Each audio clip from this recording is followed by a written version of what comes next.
Amarendra political study में आप सभी का स्वागत है। हम लोग पढ़ रहे थे रिसर्च मेथोडोलॉजी, शोध पद्धति या फिर शोध रीति विधान। इसके अंदर हम लोगों ने कुछ इसके पहले के क्लासों में हम लोग पढ़े हैं। आज हम लोग पढ़ेंगे साइंटिफिक मेथड, वैज्ञानिक अध्ययन पद्धति। इसको कहते हैं कि हम अध्ययन कर रहे हैं, शोध कर रहे हैं या भी कोई भी चीज़ सीख रहे हैं, तो उन सभी चीज़ों में हम लोग साइंटिफिक मेथड लाते हैं, यानी कि वैज्ञानिक अध्ययन विधि कैसे सीखते हैं, यानी विज्ञान के द्वारा कैसे अध्ययन किया जाता है। तो इसमें ये देखेंगे कि विज्ञान क्या कहलाता है, तो विज्ञान के बारे में जानेंगे। अब इसमें ये भी देखेंगे कि कोई भी अध्ययन विधि या फिर कोई भी चीज़ें को अध्ययन जब हम कर रहे हैं, तो उन सभी चीज़ों में हम लोग परंपरागत चीज़ों को छोड़ करके जो नई नई तकनीकी अपनाते हैं, तो इसका मतलब ये हुआ कि हम लोग साइंटिफिक मेथड की तरफ जा रहे हैं। ऐसे समझें कि बहुत पहले राजनीतिक विज्ञान का अध्ययन एक परंपरागत तरीके से किया जाता है। चाहे राजनीतिक विज्ञान का अध्ययन हो, समाजशास्त्र का अध्ययन हो, मनोविज्ञान का अध्ययन हो, मानविकी का किसी भी क्षेत्र का अध्ययन करना हो, तो अगर हम उसका परंपरागत विधि अपनाते हैं तो दूसरा चीज़ होती है। ऐसे ही जैसे राज्य है, राज्य का अध्ययन करना, सरकार का अध्ययन करना, प्रशासन का अध्ययन करना, एक तरीके से मात्र इतने ही तक अध्ययन करना, ये परंपरागत अध्ययन विधि कहलाएगा। लेकिन इसमें अगर हम और अंदर जाएं, मानव के किसी संस्था हो गया तो संस्थाओं के अंदर चले जाएं, संसद हुआ, नेपाली क्या हुआ, व्यवस्था क्या हुआ, इनके अंदर चले जाएं।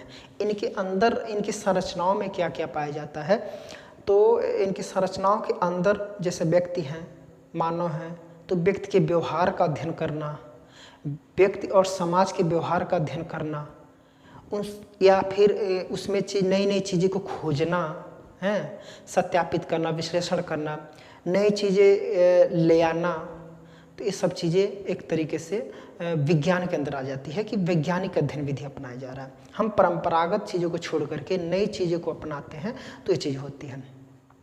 हम इसमें भी देखेंगे कि जैसे जैसे मानव जाति विकास करते गए, वैसे वैसे ये मानव नए नए चीज़ों की खोजना शुरू किया, नए नए जानकारियाँ प्राप्त करना शुरू किया, और इन नए नए ज्ञान प्राप्त कर रहा है। तो नए नए ज्ञान प्राप्ति की जो विधि है, ये कैसे आती है, नए नए ज्ञान प्राप्त करने की विधियाँ।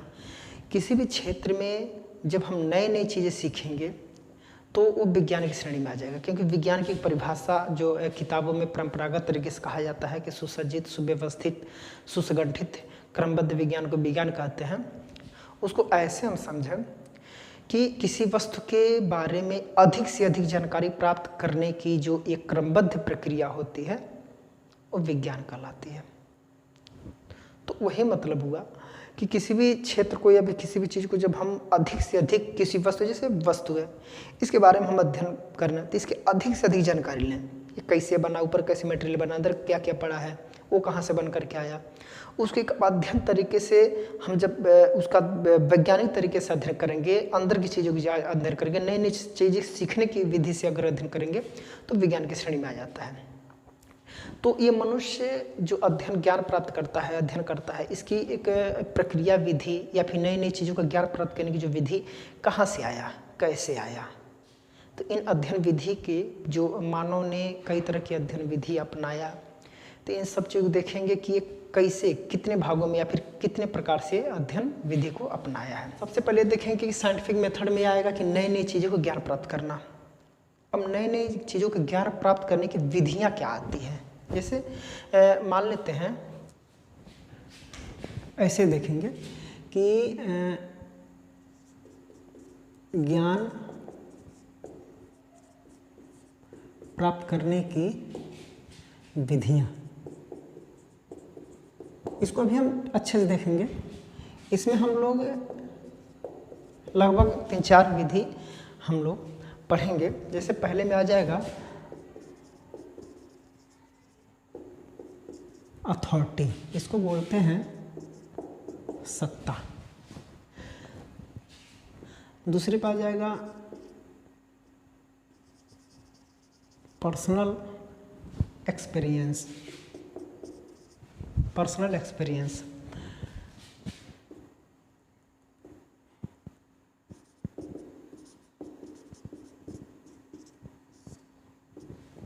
ये मतलब होता है अनुभव। एक आता है इंडक्टिव मेथड, इसको बोलते हैं आगमन विधि, और एक होती है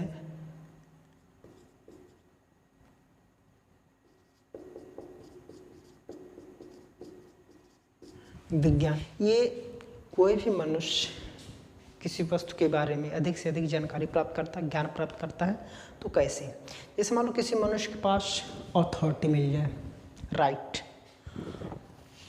अधिकार मिल जाए, सत्ता मिल जाए, तो अपने सत्ता का प्रयोग करके, अपने अधिकार का प्रयोग करके वो नए नए चीज़ों को खोज सकता है, नई नई चीज़ें बन अपने आप को भी एक किसी रूप में ढाल सकता है उस सत्ता का प्रयोग करके। राज्य में राज्य की सत्ता मिल रहा है तो राज्य की सत्ता के प्रयोग करते हुए नए नए चीज़ों को एक प्रयोग के तौर पे खोज सकता है कि मैं ये क्या कर सकता हूँ, ये चीज़ भी ज्ञान प्राप्त कर सकता है। संत होते हैं वो भी सत्ता, मंदिर का सत्ता मिल जाता है तो भी अपने एक्सपीरियंस, अपने सत्ता के द्वारा नई नई चीज़ों को ज्ञान प्राप्त करते हैं। एक आते हैं पर्सनल एक्सपीरियंस। एक व्यक्तिगत अनुभव के द्वारा भी मनुष्य कुछ न कुछ नई चीज़ों को सीखता है। Personal experience. इंडक्टिव आगमन विधि क्या कहलाती है? आगमन विधि का मतलब ये होता है दृष्टांत, दृष्टांतों के द्वारा, दृष्टांत यानी कि मनुष्य ने जो यथार्थ रूप में देखा अपने दृष्टि से, दृष्टांत से, दृष्टि से मनुष्य ने जो कुछ देखा, किया, वर्गीकरण किया, मतलब वर्गीकरण किया, इसका विश्लेषण किया, मनन किया, चिंतन किया, उसके बाद से एक नए निष्कर्ष तक पहुंचता है। तो इस विधि को हम इंडक्टिव या फिर आगमन विधि कहलाते हैं। ऐसे समझ फिर से कि कोई भी मनुष्य अपने दृष्टि से, अपने चक्षु से जो कुछ यथार्थ रूप में देखता है, देखने के बाद से उसका वर्गीकरण करता है, विश्लेषण करता है, अध्ययन करता है, एक गहन अध्ययन करता है, उसके बाद से एक नए निष्कर्ष पर पहुंचता है। तो इस नए निष्कर्ष जो दृष्टांत के द्वारा धीरे धीरे अध्ययन, एनालिसिस करते करते एक नए निष्कर्ष तक पहुंचना, नया परिणाम कुछ निकालना, तो यह विधि कहलाती है आगमन विधि। अगला हम लोग पढ़ेंगे ही वैज्ञानिक विधि क्या कहलाता है, यानी कि अध्ययन विधि में विज्ञान को लाना, विज्ञान के वस्तुओं का प्रयोग करना, तकनीकी वस्तुओं का प्रयोग करना। यानी किसी, अगर हम ज्ञान प्राप्त कर रहे हैं तो ज्ञान प्राप्त करते समय तकनीकी माध्यम अपनाएं, यानी परंपरागत विधि को छोड़ करके नए नए तकनीकी माध्यम से, टेक्निकल माध्यम से अगर अध्ययन कर रहे हैं तो वैज्ञानिक विधि कहला जाएगी। जैसे समझ लें, ऐसे बहुत पहले श्यामपट्ट पे, ब्लैक बोर्ड पे पढ़ाई होती थी, फिर धीरे धीरे वाइट बोर्ड आया, स्लाइड्स आया, एलईडी आया, मोबाइल से लोग ऑनलाइन पढ़ते हैं। ये सब क्या चीज़ें हैं? पहले परंपरागत विधि क्या था? चाक के द्वारा ब्लैक बोर्ड पे पढ़ाया जाता है, वो भी ये था क्लास में बैठ करके जब पढ़ते थे परंपरागत विधि से। अब हम नई तकनीकी अपने पढ़ाई में हम मार्कर यूज करते हैं, एलईडी यूज करते हैं, मोबाइल यूज करते हैं। मोबाइल में भी सुनते सुनते पूरा सामने सुनाई देता तो हम लोग ब्लूटूथ एयरफोन का इस्तेमाल करते हैं। इन्हीं यानी कि अगर हम अध्ययन विधि में अगर हम तकनीकी वस्तुओं का अगर प्रयोग कर रहे हैं आधुनिकता की तरह से, तो ये साइंटिफिक मेथड आ जाएगा। ठीक है। ऐसे कुछ व्यक्ति हैं, कुछ विद्वान हैं जो नए नए परिभाषा दिए हैं। जैसे चैपलिन है, तो इन लोग का नाम लिखेंगे चैपलिन।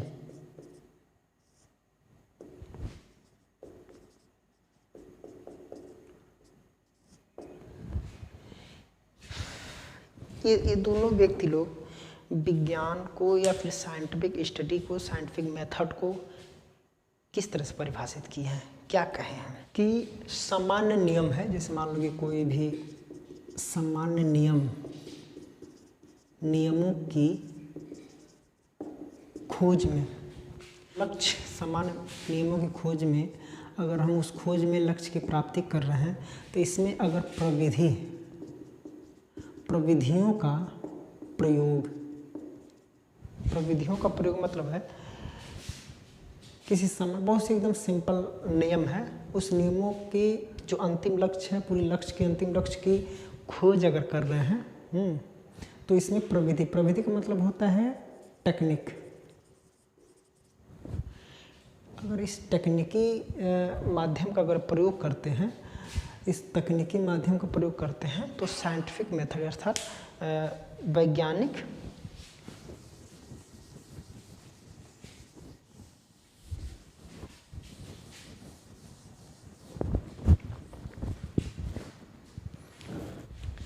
चैपलिन की एक और परिभाषा है, उसमें कहा कि वैज्ञानिक विधि का तात्पर्य वह प्रविधियां हैं जिसमें ज्ञान की खोज वैज्ञानिकों के द्वारा किया जाता है। यानी कि इन सारे परिभाषाओं से एक ही चीज़ स्पष्ट होता है कि ज्ञान प्राप्त करने के लिए या फिर अध्ययन करने के लिए हम परंपरागत विधि को छोड़ करके हम तकनीकी विधि अपनाएं, जिसमें मशीनीकृत नए नए इंस्ट्रूमेंटल पुराने चीज़ को छोड़कर नई नई चीज़ें अपनाना, तो उसे हम वैज्ञानिक विधि कहते हैं। वैज्ञानिक विधि में जैसे निरीक्षण, परीक्षण, तमाम चीज़ें आते हैं। हम इसके परिभाषा वगैरह से देखेंगे कि वैज्ञानिक विधि क्या कहलाता है, फिर आगे इसके स्टेप्स को भी देखेंगे। ठीक, तो इसमें हम लोग दो चीज़ देखेंगे इसमें।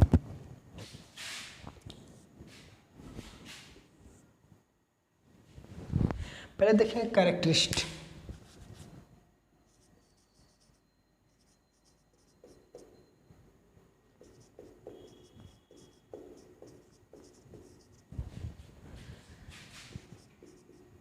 साइंटिफिक मेथड, और दूसरा देखेंगे हम लोग यहाँ पे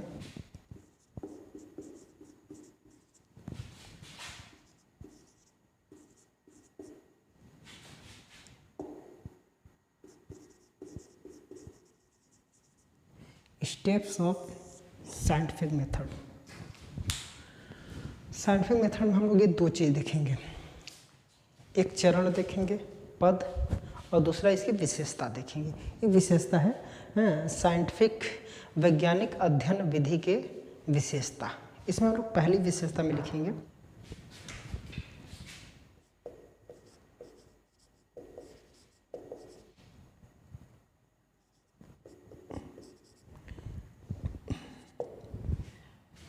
इसको बोलते हैं सत्य।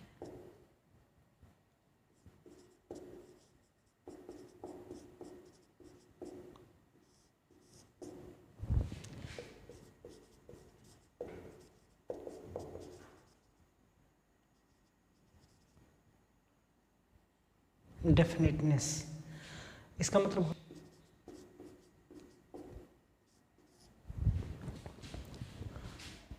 जब हम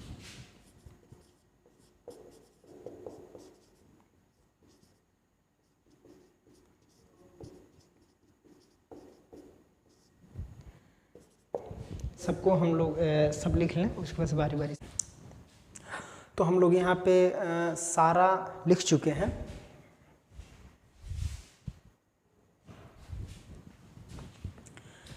यहाँ पर हम लोग ये पढ़ेंगे कि जब किसी विषय के बारे में शोध कर रहे हैं, रिसर्च कर रहे हैं, अध्ययन कर रहे हैं, तो इन अध्ययन में, किसी विषय के अध्ययन में अगर हम वैज्ञानिक तरीका अपनाते हैं तो उसकी क्या क्या विशेषताएं हैं, वैज्ञानिक विधि अपनाते हैं तो क्या क्या विशेषताएं हैं। इसी तरीके से शोध कई तरह के होते हैं, जैसे वर्णनात्मक शोध, ऐतिहासिक शोध, हिस्टोरिकल जिसे बोला जाता है, उसी तरीके से कहता है वैज्ञानिक शोध, साइंटिफिक रिसर्च। उसी साइंटिफिक रिसर्च के अंतर्गत हम लोग ये देखते हैं कि साइंटिफिक रिसर्च में जब किसी वस्तु का अध्ययन कर रहे हैं किसी विषय पे शोध कर रहे हैं, किसी विषय पे परियोजना बना रहे हैं, प्रोजेक्ट बना रहे हैं, तो उसमें वैज्ञानिकता कैसे लाया जाए। तो वैज्ञानिकता लाने में जो जिन चीज़ों को जिन स्टेपों को फॉलो किया जाता है इधर है, लेकिन वैज्ञानिक अध्ययन विधि में कितनी विशेषता पाई जाती है, तो ये है। इसमें पहले नंबर पे है मेरा वेरीफाइबिलिटी, प्रमाणिकता। क्या होता है प्रमाणिकता? किसी भी वस्तु का, किसी क्षेत्र का, किसी विषय का जब हम अध्ययन करते हैं तो उसका सत्यापन कहीं पर भी किया जा सकता है। जितनी बार जहाँ भी किया जाए सबका परिणाम एक ही जैसे बार बार आता है। जैसे हम गणित के क्षेत्र में, विज्ञान के क्षेत्र में हम ऐसे प्रयोग करते हैं, ऐसे रिसर्च करते हैं जिनका एक गणना के तरीके से अगर परिणाम प्राप्त होते हैं तो उसको हम बार बार करें, कितना हो बार करें, एक ही परिणाम निकलते हैं। क्यों? कि उसको वैज्ञानिक तरीके से किया गया है, तो उसका एक जो परिणाम निकलेगा, जो कंक्लूजन निकलेगा, शुद्ध निकलेगा और वही बार बार निकलेगा। जितनी बार भी सत्यापन किया जाए वो बार बार वही निकलेगा। तो ये हमारा साइंटिफिक रिसर्च का पहला है मतलब पहला विशेषता है। दूसरा है निश्चितता। क्या होता है निश्चितता? निश्चितता क्या होती है? जैसे यहाँ पे साइकोलॉजिकल क्षेत्र में और वैज्ञानिक क्षेत्र में थोड़ा सा अंतर है। वैज्ञानिक अध्ययन विधि में, वैज्ञानिक रिसर्च में, साइंटिफिक रिसर्च में एक निश्चितता होती है, एक सटीक उत्तर आते हैं जो एक अनिश्चित नहीं होती है। जैसे साइकोलॉजिकल चीज़ में, जैसे मानविकी चीज़ में हम एक उदाहरण के तौर पर कहें कि अगर कोई व्यक्ति है, कथन ये है कि कोई व्यक्ति है जो लंबा है, सिर्फ इतना ही कहें, कोई व्यक्ति है जो लंबा है एक साइकोलॉजिकल स्थिति में, सामाजिक या मानविकी चीज़ों में, तो वो व्यक्ति लंबा है कि नहीं है, कितना लंबा है, मीडियम में है कि बहुत लंबा है, ये क्या है? एक अनिश्चित है, कोई निश्चित तो है नहीं। लेकिन इसका अगर हम एक पैमाना लेकर के, मापन लेकर के अगर इसकी माप किया जाए, किसी व्यक्ति की अगर माप किया जाए तो ये निश्चित हो जाएगा कि हाँ वो 5 फुट है। तो क्या हो जाता है एक, तो पैमाना किसी भी अध्ययन विधि में जब हम किसी उपकरण का प्रयोग करते हैं, तो एक वैज्ञानिक, वो भी उपकरण, आधुनिक उपकरण का प्रयोग करते हैं, तो एक वैज्ञानिक विधि कहलाती है। तो किसी व्यक्ति को अगर हम नाप ले रहे हैं, मापन कर ले रहे हैं, अगर वो व्यक्ति 5 फुट का है तो क्या हो जाता है, ये वैज्ञानिक विधि है। विज्ञान के अनुसार क्या है, एक निश्चित है, एकदम निश्चित हो, अब श्योर हो गया है कि ये 5 फुट है। इसके पहले क्या था, बस बड़ा था। कितना बड़ा था? एक अनुमान था। तो एक साइकोलॉजिकल चीज़ है कि हम लोग बस सोचते हैं कि ये कितना बड़ा हो सकता है। लेकिन जब वैज्ञानिक के अनुसार जब माप किया जा सकता है, जब मापन उसकी प्रक्रिया हो जाती है, तब एक निश्चित हो जाता है कि हाँ ये 5 फुट है। तो ये हो जाता है कि कितने फुट तक व्यक्ति को लंबा माना जाता है, कितने फुट व्यक्ति को हम लंबा नहीं मानते हैं। तो एक निर्धारित भी होता है। तो इसके आधार पर हम मान लेते हैं कि ये व्यक्ति क्या है, लंबा है। क्यों? क्योंकि इतने फुट के बाद से व्यक्ति को लंबा माना जाता है, एक निश्चित है। और जब व्यक्ति की लंबाई का मापन किया जाता है, जो एक मीटर जो होती है, पैमाना होती है, तो जब किसी उपकरण के द्वारा अध्ययन में किसी उपकरण का प्रयोग कर लेते हैं तो वैज्ञानिक विधि में आ जाता है। ऑब्जेक्टिविटी, अब वस्तुनिष्ठता, किसी वस्तु का निरीक्षण अगर कर रहे हैं, ऐसे समझें, किसी भी वस्तु, विषय का अगर हम क्या कर रहे हैं, निरीक्षण कर रहे हैं, तो इस विषय वस्तु का जो अध्ययन कर रहा है, जो व्यक्ति, अगर कोई व्यक्ति है अध्ययन कर रहा है, तो जो अध्ययन करता है उसको क्या बोला जाता है, अध्ययन करता। कि कोई सी वस्तु विषय पे अगर कोई व्यक्ति अध्ययन कर रहा है तो क्या कहलाएगा, अध्ययन करता। तो अध्ययनकर्ता के मनोवृत्ति, अध्ययनकर्ता के मनोवृत्तियों के अध्ययन पर कोई प्रभाव न पड़े। अगर वो व्यक्ति अध्ययन कर रहा है तो इस अध्ययनकर्ता के जो निरीक्षण है, इसके निरीक्षणों पर मनोवृत्तियों का कोई प्रभाव न पड़े। जैसे हम किसी वस्तु विषय का अध्ययन कर रहे हैं, किसी वस्तु का अध्ययन कर रहे हैं, तो उसको एक परीक्षण निरीक्षण करके जब हम करेंगे तो हमारी जो मनोवृत्ति है, हम अध्ययनकर्ता हैं, शोधकर्ता हैं, तो हमारी जो मनोवृत्ति है, इस मनोवृत्तियों के निरीक्षण पे का प्रभाव ना करे, मतलब प्रभावित ना हमको कर दे। प्रभावित करने पे थोड़ा सा वस्तुनिष्ठता निष्पक्षता नहीं आती है। ठीक है। जनरलाइजेशन, देखिए इसका मतलब क्या हुआ, जनरलाइजेशन, सामान्यीकरण। जैसे हम किसी वस्तु का अध्ययन या शोध करते हैं तो इसका मतलब ये है कि हम अध्ययन करते हैं, यानी कि हमारे पास एक समस्या आती है। इस समस्या को सुलझाने के लिए हम किसी वस्तु विषय का अध्ययन करते हैं। तो अध्ययन करने के पास से का मतलब यह हुआ कि यह समस्या जो हमारे लिए क्या है, जटिल है, हमारे लिए जटिल है। और जब अध्ययन निरीक्षण मतलब सारे मेहनत सारा कार्य करने के बाद से यही जटिल, जब हम अध्ययन करके एक निष्कर्ष या परिणाम प्राप्त कर लेते हैं तो इसका मतलब ये है कि हमारे लिए वो क्या हो गया, एक सामान्य प्रक्रिया, यानी कि सामान्य हो गया। ये समस्या हमारे लिए एक जनरल हो गया, सामान्यीकरण हो गया है। लेकिन ऐसे देखें कि हम अगर अध्ययन कर रहे हैं तो अध्ययन करते समय किसी समूह पे अध्ययन कर रहे हैं, किसी समूह पे अध्ययन कर रहे हैं, ऐसे समझे ये चीज़ सामान्यीकरण में। किसी समूह का अध्ययन कर रहे हैं, किसी समूह में किसी चीज़ का अध्ययन कर रहे हैं। मान लीजिए इस समूह में 20 व्यक्ति हैं, इन 20 व्यक्तियों पे हम शोध कार्य कर रहे हैं, अध्ययन कर रहे हैं। एक प्रतिदर्श, इसी को समझ लेना, आगे भी एक प्रतिदर्श पड़ेगा। एक प्रतिदर्श चुनते हैं, प्रतिदर्श। ये प्रतिदर्श समाज से ही लिए गए, जैसे समाज पूरा समाज है, समाज में एक नमूना हम लें कि इतने व्यक्ति, समाज से ही हम कुछ व्यक्तियों को ले लें। जैसे हम समाज से ही एक समूह बनाएं जो 20 व्यक्तियों का समूह है। इस 20 व्यक्ति के समूह पे हम अध्ययन कर रहे हैं, शोध कर रहे हैं। शोध करने के परिणाम स्वरूप जो हमें निष्कर्ष या परिणाम प्राप्त हो रहे हैं, तो हम ये सोचेंगे, हमारे सामने एक समस्या आ जाएगी कि हम 20 व्यक्ति पे अध्ययन करने के बाद जो निष्कर्ष या जो परिणाम हम प्राप्त किए हैं, जो निष्कर्ष निकला है, क्या यही निष्कर्ष पूरे समाज के लिए सही होगा कि यही निष्कर्ष सिर्फ 20 ही व्यक्ति के लिए ही सही है? क्या हो सकता है, समझें। मान लीजिए 20 व्यक्ति अपराधी हैं, लेकिन ये साबित नहीं हुआ कि अपराधी हैं। अभी 20 व्यक्ति साबित नहीं हुआ है कि अपराधी हैं। जैसे पूरा समाज है, समाज में से कुछ 20 व्यक्तियों के लिए इसके अध्ययन करने के बाद से पता चल रहा, हमारा यह निष्कर्ष निकला कि यह व्यक्ति क्या है, 20 अपराधी हैं।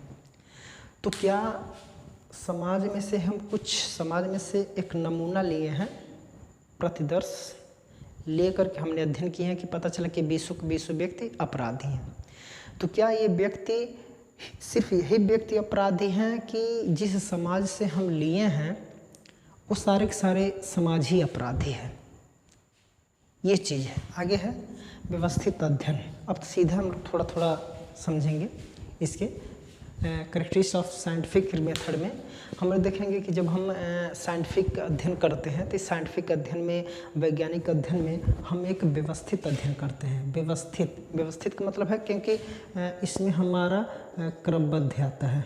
क्रमबद्ध का मतलब ये हुआ कि हम एक व्यवस्थीकरण करके अध्ययन करते हैं। अगर अव्यवस्थित तरीके से अध्ययन करेंगे तो हमारा सटीक निष्कर्ष, सटीक कंक्लूजन नहीं निकलता है। तो इसलिए हमको पहले व्यवस्थित करना पड़ेगा, वर्गीकरण करना पड़ेगा, व्यवस्थित अध्ययन तरीके से करना पड़ता है। हम कुछ चरों को नियंत्रण करके करते हैं। जैसे हम जब अध्ययन कर रहे हैं तो अध्ययन करते समय कुछ बाहरी तरीके से कुछ अराजक तत्व जैसे कुछ आते हैं, तो उनको हमको नियंत्रण, हमारे अध्ययनकर्ता में कुछ बाधक बनने वाला है, तो ऐसे चीज़ों को हम नियंत्रित करके ही अध्ययन करेंगे। एक तो हम अपने आप को भी नियंत्रित करेंगे, तो हम किसी आवेश में आकर किसी का अध्ययन न करें, हम किसी का पक्षपात न करें। तो इसलिए इन सारी चीज़ों को, यानी कि हमारे अध्ययन के तरीके में जो बाहरी चीज़ों चाहे हम ही क्यों ना हो, हमारा मनोवृत्ति, हमारा निष्पक्षता, ये सब चीज़ अगर हमारे अध्ययनकर्ता में, शोधकर्ता में अगर बाधा पहुंचता है तो नुकसानदायक है। इसका मतलब इन सारी चीज़ों के अचर वचर वगैरह जितने भी आते हैं, सारी चीज़ों को हम क्या करें, एक नियंत्रित करके अध्ययन करें। डिजाइन, हम लोग एक अभिकल्प बनाए, एक डिजाइन बनाएं, डिजाइन बना करके हम लोग वो करें। पुनरावृत्ति का मतलब ये है कि कभी किसी चीज़ का अध्ययन कर रहे हैं तो इस अध्ययन चीज़ का जो परिणाम जो निकल रहा है इतना शुद्ध निकले कि इसके परिणाम का अध्ययन, जैसे किसी व्यक्ति विशेष का अध्ययन कर रहे हैं, किसी विषय का अध्ययन कर रहे हैं, अध्ययन करने के बाद जो हमारा परिणाम प्राप्त हुआ है, इन परिणामों को अगर चाहे जितनी बार अध्ययन किया जाए, हमारा परिणाम यही निकले। यानी कि पुनरावृत्ति के बाद भी हमारा परिणाम इतना शुद्ध हो, हमारा अध्ययन कि वैज्ञानिक अध्ययन शुद्ध ही होता है, तो हमारा अध्ययन इतना शुद्ध हो कि हम उसका बार अध्ययन करने के बाद, बार रिसर्च करने के बाद से हमारा अध्ययन का परिणाम जो होता है बार वही निकला है, जिसे हम पुनरावृत्ति बोलते हैं। परिशुद्धता, शुद्धता होनी चाहिए। जैसे भौतिक चीज़ में शुद्धता होती है, भौतिक विज्ञान में जो अध्ययन करता है उसका परिशुद्धता, कि मतलब हर क्षेत्र में, हर चीज़ों में वो क्या होना चाहिए, शुद्धता होना चाहिए और अस्थिरता होनी चाहिए। पूर्वानुमान की क्षमता का मतलब यह है कि जब हम अध्ययन करते हैं तो पहले हम एक अनुमान लगाते हैं, तो हम अनुमान लगा लेते हैं कि मेरा निष्कर्ष या फिर मेरा परिणाम यह आएगा। तो ये चीज़ पहले से एक क्षमता होनी चाहिए कि हमारा निष्कर्ष या हमारा परिणाम आएगा, एक लक्ष्य हो जाता है। तो उस लक्ष्य की प्राप्ति के लिए या फिर हमारा परिणाम ऐसा होगा तो उसको परिणाम के हिसाब से हम अध्ययन करते हैं। तो एक पूर्वानुमान की क्षमता होनी चाहिए। यह पूर्वानुमान यानी कि यह अनुमान जो हम लगाते हैं वो अनुमान हमारा सही भी सिद्ध हो सकता है, असत्य भी सिद्ध हो सकता है, जिसे हम हाइपोथेसिस बोलते हैं। वैज्ञानिक विधि हमारा ऐसा होना चाहिए, यानी कि अगर हम अध्ययन कर रहे हैं और अध्ययन करते टाइम उसका परिणाम भी देश काल में अगर किया जाए, हमारा अध्ययन अगर अच्छा से अध्ययन हुआ है तो किसी भी देश काल में सत्य सिद्ध हो सकता है, उसका नियम सिद्धांत कहीं पर भी लागू हो सकते हैं। तो इसका मतलब ये होता है कि हम जो अध्ययन किए हैं एक ऐसा नियम बना, एक ऐसा सिद्धांत बना है जो सिर्फ हमारे ही देश काल में नहीं बल्कि पूरे दूसरे देश काल में भी वही नियम, वही सिद्धांत चले। तो इसका मतलब क्या हुआ कि हमारा अध्ययन विधि एक वैज्ञानिक है। ठीक है, तो ये चीज़ होता है सार्वभौमिकता। हम लोगों ने इस तरीके से सारे कैरेक्टर को हम लोगों ने देख लिए। दूसरे नंबर पर हम लोग देखेंगे स्टेप्स ऑफ साइंटिफिक मेथड। इसमें हम लोग पहले देखेंगे कि समस्या का चयन। हम जब वैज्ञानिक शोध करते हैं तो वैज्ञानिक शोध करते समय हम लोग पहले हमारे दिमाग में आएगा कि किसी भी क्षेत्र से संबंधित हमारे अंदर मन में एक समस्या आएगी कि समाज से संबंधित, किसी भी सामाजिक चीज़ से संबंधित, राजनीतिक चीज़ से, मानविकी से संबंधित हमारे मन में एक समस्या है। इस समस्या को सुलझाना है तो उसको सुलझाने के लिए हम कुछ वर्क करेंगे, अध्ययन करेंगे, मैटर इकट्ठा करेंगे। तो पहले हम लोग क्या करते हैं, वही समस्या का चयन करते हैं कि हमारा समस्या वास्तविक रूप में हमारी समस्या है क्या।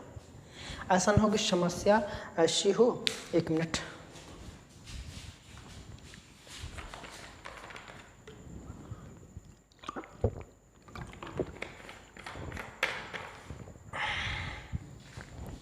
कि समस्या ऐसा हो कि कुछ क्लियर ही ना हो कि समस्या है क्या।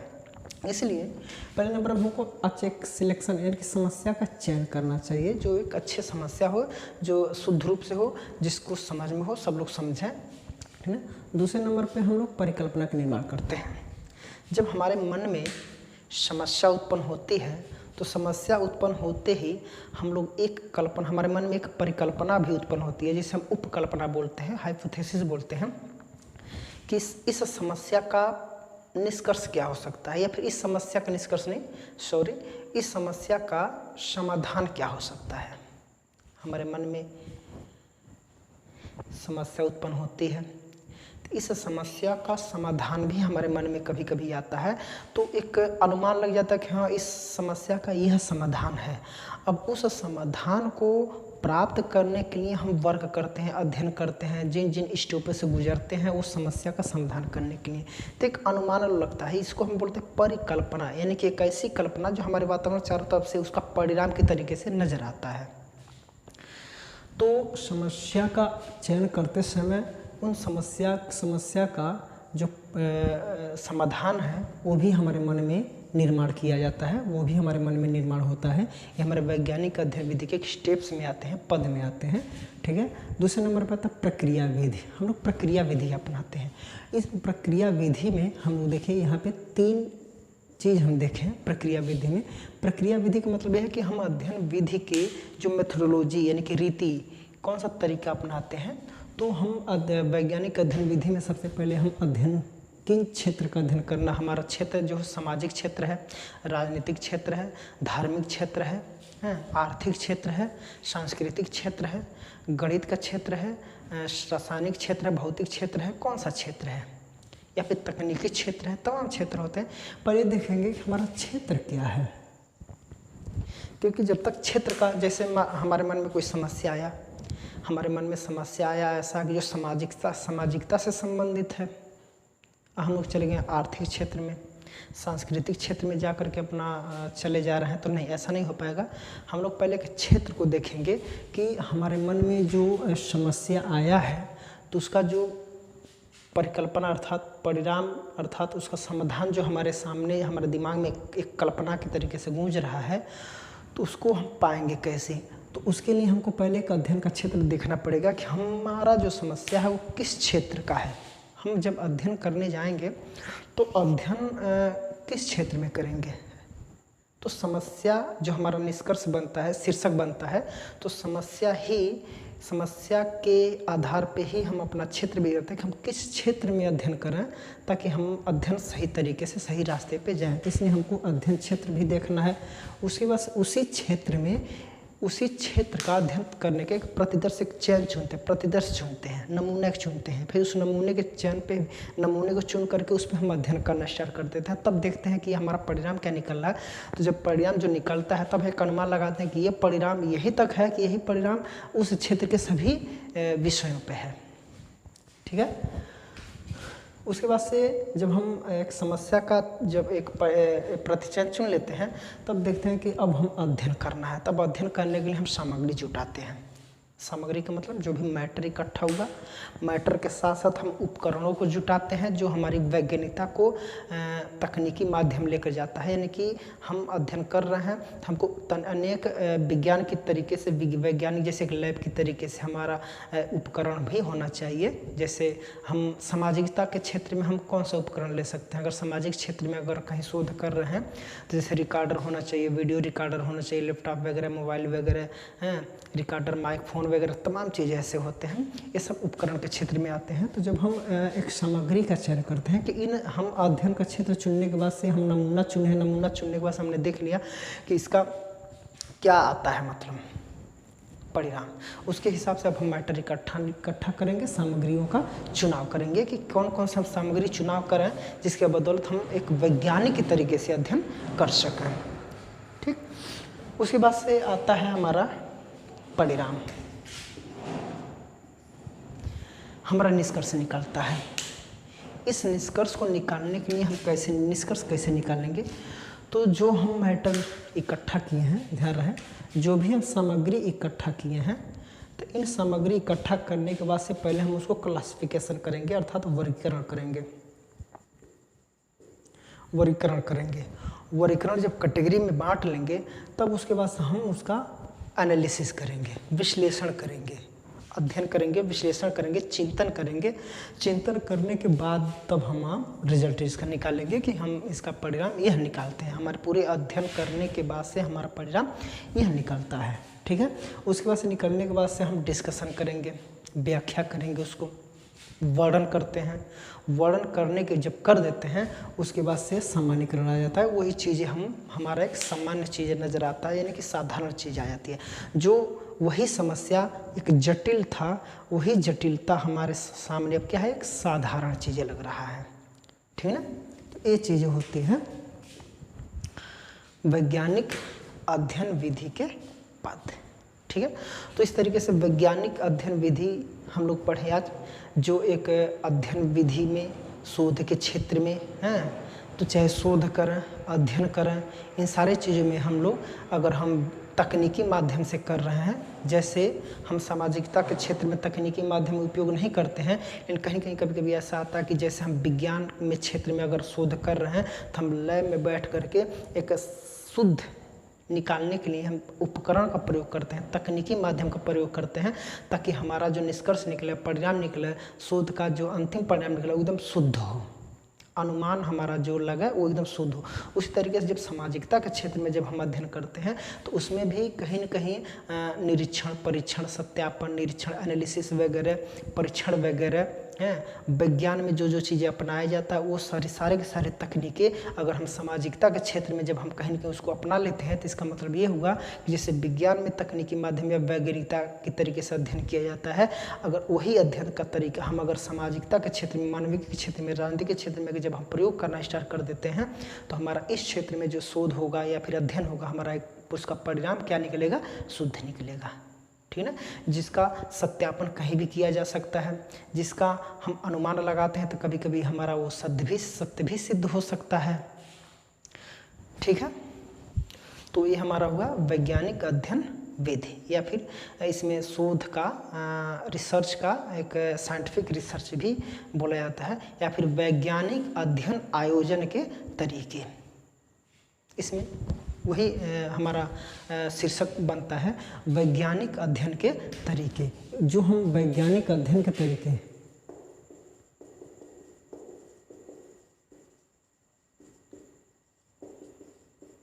वैज्ञानिक अध्ययन आयोजन तरीके, ये जो हमारा जो टॉपिक है, इन टॉपिक में हम वैज्ञानिक अध्ययन आयोजन के तरीके, ये टॉपिक हमारा वैज्ञानिक विधि का ही ये सारा चीज़ें इसी में आता है। तो चाहे हम वैज्ञानिक अध्ययन आयोजन को पढ़ें या फिर वैज्ञानिक विधि को पढ़ें, हमको यही सब चीज़ें, विशेषता वगैरह या फिर इसके स्टेप्स, इसके पद, इसको हम बोलते हैं पद, पद, यही सब चीज़ें हमको पढ़ना पड़ता है, ठीक है। तो आज के लिए इतना ही, मिलते हैं नेक्स्ट वीडियो में।